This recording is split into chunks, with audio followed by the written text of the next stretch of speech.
What is it like owning a Maserati Granturismo after 1 year of ownership and comparing it to other cars that you may have, like a Corvette or something like that?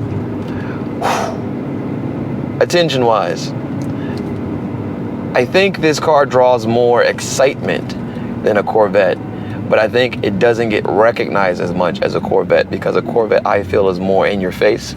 This is a little bit more subtle and sleek. So if you see it from certain angles, you won't necessarily react to it. Now, if Maserati means something to you, you'll react to it. But if Maserati doesn't mean anything to you, until you see it from the side angle, maybe even from the back angle, you really won't think it's anything different. And that's an interesting aspect of the car. 3/4 of the car stand out. The front, head-on, doesn't. Very interesting aspect of this car. Corvette, obviously, every angle stands out. It's a Corvette. It's very angled. The C7 that I have, I do get attention. I've gotten a nice car in that. And this one, I've gotten a nice car as well. But I've also got, oh my gosh, it's a Maserati. Oh my gosh. That was pretty cool. Never had that with a car that I owned. I wanted a car that was gonna be fun to drive, but it looked pretty good too. It was very exciting. I didn't want a car that would attract too much attention. So for me, it actually came down between this car and a Ferrari California. It was a black Ferrari California with a red interior, and the pricing was relatively close at this time. This was before the huge markups during COVID. But what happened was, I saw this online and it was closer to me. So when I went to see it, it was everything I wanted, because I had been wanting a Gran Turismo for a long time. I've always liked the way these cars look. The California was one of those cars where I thought if I got it,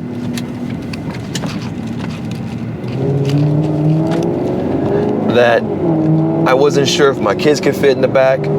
As you guys see, there's a car seat in the back. There's 2 car seats in the back of this car, actually. And on the aspect of how much attention did I want? I wanted attention from car people who were, you know, sort of enthusiasts, but I didn't want everybody to stop me and ask me questions about what I do for a living, which is what I understand Ferrari ownership gives you, is people coming up and asking you, hey, what do you do for a living? Things like that. Mainly counting on your pockets. I feel like this one is way more subtle than that, and I've never gotten asked that question driving this car. I know my friend drove a Bentley and he used to get asked that all the time, which was very annoying for him, but that was the price of driving one with the Bentley. It's such a beautiful ride right here. This is a reservoir over here, love it. Oh yeah.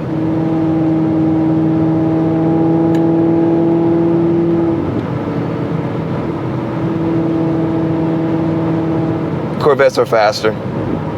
The base Corvette is faster than this. I have a Z51, which is not a base level Corvette. The Z51 is the track package for the Corvette.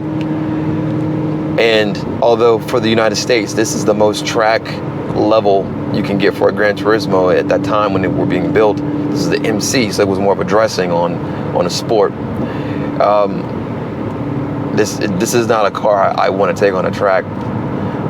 Not that I don't feel confident that it can handle a track, it's just big. And the Corvette's a lot more nimble, way more torque. I know exactly what the car's doing. It's got a great balance to it as well. So the Corvette will outperform this every single day, which is why I haven't gotten rid of my Corvette. I was actually going to sell my Corvette. It was up for sale for a month before I went and got it back, because this car just didn't check those boxes off for me. It looked great, but it didn't perform like that. And that's what I was missing, was the performance of the Corvette. It's a manual too, so manuals are always going to be more fun to drive than automatics to me, from a sports car perspective. And plus, this isn't really a sports car, it's a Grand Tour, it's very heavy. So it's not going to give you that driving dynamic that a true sports car, nimble sports car will give you, the torque. It definitely gives you the sound, but it doesn't give you the power, and doesn't give you all the other senses of the suspension and the turning and things like that. So it's not designed to do that, but it does the Grand Touring thing extremely well. I am very happy that I bought the car. I need to get over here, I think. I'm trying to go off of memory here. Okay, so yeah, this is it. Yeah, this is it.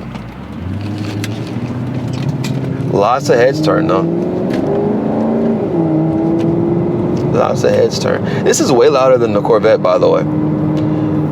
The exhaust on the Corvette sounds nothing as loud as this. This sounds way better than my Corvette.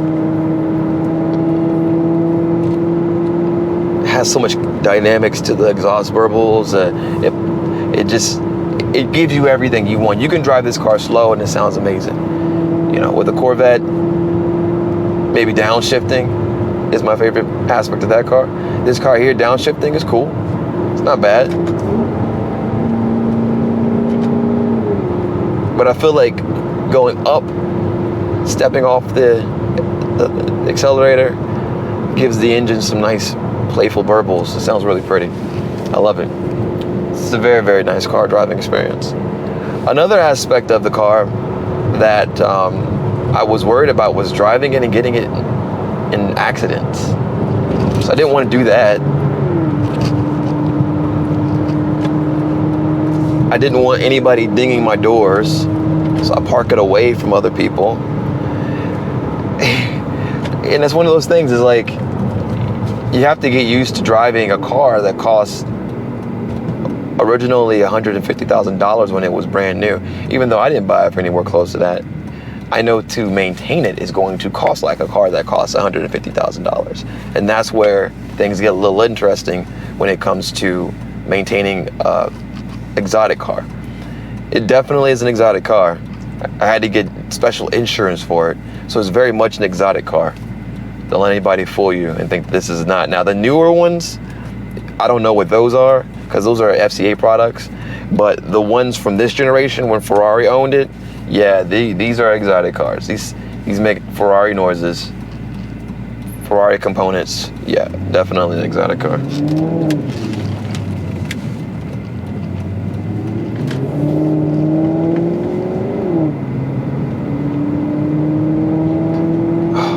I tell you, man, like, most of this I like. I feel like when I change the infotainment system, it's going to open up a whole new experience in the car. I also want to put a rear camera in there. All I have is the sensors in the back, which I'm used to, but I would like to be able to see when I'm backing out of parking spots and things like that. That would be a very nice thing to add onto the car, is having the rear camera. Plus, I heard that the infotainment improves the sound quality, so it sounds like a win-win. I don't see the negative of changing it. It's expensive. It's about $1,500 to get one. It's an Android-based system, and I don't touch this. And this is so wrong. Like, the date on this says 2059. I can't even roll it back. It's stuck on 2059. And most of the time when I drive this car, I don't have any sound system in. I was going through trying to figure out how can I make the auxiliary sound better? How can I do X, Y, and Z? You know what? At the end of the day, you can't. You can't make the auxiliary sound better. You just gotta switch it out completely, because how this thing is wired is not going to allow you to get the sound out of it that you want. It sounds very mid-happy, no bass, even though there's supposedly 2 subwoofers in this car. I definitely see one back there. I wouldn't say it booms at all, but it's got potential to do it. Potential for sure. My kids love this car. My kids love this car. They say, we want to ride in Daddy's fast car. Now, they've ridden in a Corvette, and they love that car too. Definitely a cooler experience with the top off and, you know, Daddy pushing the torque and stuff like that. So the heads are going back and forth like this. This car is much more of a smoother ride, but the sound is what they love about it, because when we go into tunnels, it just sounds amazing. It sounds like you're going faster than you are. So for the children, they love that experience. That sound really takes it to the next level, man. It really does.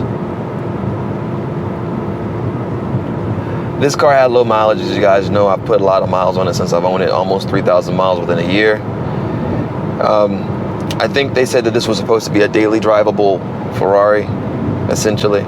The California technically started out as a Maserati, but it got moved over into Ferrari, which is why it looks similar to this car. But yeah, I do love this car. I wonder though if I would have liked the convertible better, and if that would have helped me get away from my love for my Corvette, because with the Corvette having the Targa top, I can remove it pretty quickly and it's nice. It adds a whole nother level of driving to it. Driving in a convertible is just sweet, okay? It's super nice. But the shape of this car with the top, so beautiful. I would compare it to a Boxster versus a Cayman. The Cayman looks better to me than a Boxster because of the top, hard top. This to me looks better than the convertible with the top up. It just does. So, but I guess the other aspect of it is, are you going to drive in the rain? Are you going to do those types of things? And I don't know. I still don't think so. I don't know what my daily habit with this car will be. I can tell you what I went through, but with COVID changing everything, it's hard to know what things are going to be. But what I went through was, anytime I were picking my kids up from school, and I could drive this car, I would drive it to pick them up. I would take them to school in it, you know, just to get it out of the garage and things like that. So from a zip around the block car is fantastic in that aspect. I love that part of the car. I think another aspect of the car that is, make sure I go left here. Another aspect of the car that's interesting is that it adds joy just by sitting in it and cutting it on. It's the weirdest thing, man. It's the weirdest thing, because it has this, I call it old school now, but it actually has an ignition switch and you actually have to turn it. So when you walk up to the car, you want to unlock it, you got to press the button, unlocks the car. Really cool handles on the door to open the door. But then if you want to start the car, you got to put the key in the ignition. Hit the button, key swings out, stick it in the ignition. It's very cool. And it's interesting how I kind of miss that. Now, all these other cars is press the button, do this. In my Porsche, it's like turn a fake key and start it. But that one doesn't even work until you let go of it. So there's no action. You can hold it there and it won't do anything. But if you let go of it, that's when the actual ignition comes on. So it's an interesting concept with that. But as far as this car goes, I like that aspect of this car. I like how mechanical it is. We'll see how the prices are. I know I have to go get it serviced relatively soon. So I definitely will let you know how that is. But driving this car on the back roads is fun. If I had to choose between which car to drive on the back roads, this car or the Corvette, I'm gonna choose the Corvette. This is much more of a pleasant car to drive. I don't even know if that was my road right here. This might have been. That might have been. Yeah, I think that was it. I need to go back. But I tell you though, this feels pretty high end though, for sure. Corvette definitely has that American vibe. It gets a lot of American attention in the South for sure. This Maserati just hits different. It's a whole different thing. Whole different thing. I love it.